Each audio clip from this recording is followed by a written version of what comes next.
it's a great thing that this company survived in such a decimation, and then they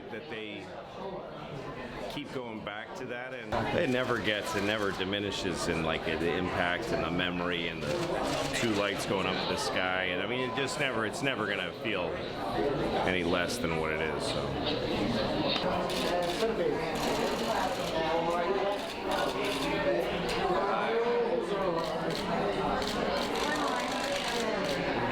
To commemorate and to counteract the horror of that time by doing something that makes a difference in the lives of many, many people is an honor.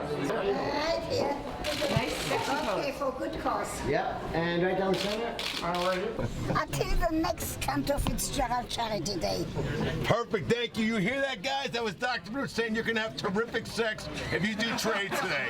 Get going. That's right now. Yeah, perfect. Thank you very much. Thank you so much. It's a little bit like what happens with the Holocaust. People think that's so long ago. That's already like the Civil War. That it's already old history. And we have to say no. The reason I'm here is to make sure that we will never forget it. That we have to stand up, be counted, and raise money for those families that were affected. Oh, his sister, she says to tell you who I am. I'm Mary-Louise Parker. I'm terrific. And I would love a trade. And I would love a trade. To smoke some weed. And to smoke some weed, but not really. Oh, he smokes weed. I'll watch you smoke weed. How's that? I'll roll it for you. This is the greatest example of the good side of the human experiment, which is that, tragedy, unspeakable tragedy happens, and somehow someone manages to create something beautiful amidst that, and that's what happened here 3 days after this. The idea of this relief fund was created, and I can't think of anything more glorious than a human being at their lowest trying to find a way to help others and thinking outside of themselves and within their own struggle. I just think it's so moving, and you kind of have to support it. She's a lady. She's a lady. Love that show.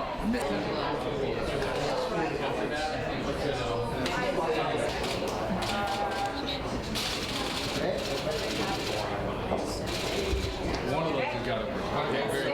For a while, I think there was a lull. I kind of like, oh yeah, it's the 11th today, and then today, marking the 15th, somehow it's come back, and it feels the emotions feel stronger than they have in the past couple of years. I don't know why that is, but the distance has somehow made it stronger. I feel that anyway. I don't know. It doesn't seem to be sort of fading away. It must be the same, my wife's father remembers December 6th, and he'll never forget it, and of course the world has changed since then, but I can imagine, this is going to be like that. I will never forget the image of those towers being hit nor coming down.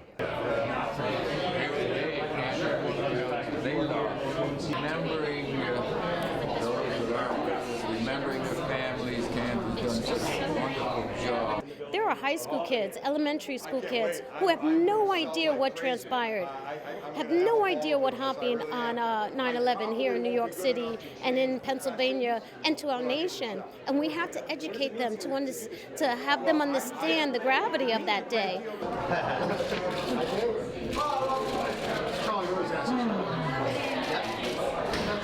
The disbelief of it. Even today, 15 years later, I still think about so many people that got up that day.